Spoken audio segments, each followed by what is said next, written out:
Hello, grade 12. Welcome to the photoelectric effect graph interpretation. Now, there is graph 1 of the photoelectric effect that you should be able to interpret. All right, in this case here, our gradient is the Planck's constant, right? Because the Planck's constant does not change, it will have that constant red line there. And then we've got the x-intercept, which is the threshold frequency.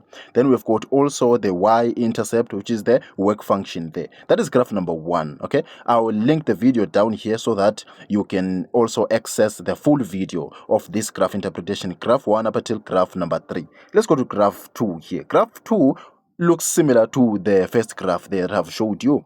The graph shows the gradient here, HC, where HC represents the gradient and the x-intercept is my threshold wavelength there. That's all I have, okay? And our work function, we're going to have the negative work function here. That is the second graph that you'll get in the exam, the one that you might get in the exam, because they can test graph number 1 or graph number 2 or even graph number 3. Now, graph number 3 is all about the E energy, which is the E, versus the velocity, right? That's graph number 3, where gradient is just the mass of an electron and the y-intercept is just a work function. So those are the 3 graphs that you must know. I will link the video down here so that you can go and watch these 3 graphs interpretation, and then you won't miss any mark when you are interpreting, when you're answering the question, right?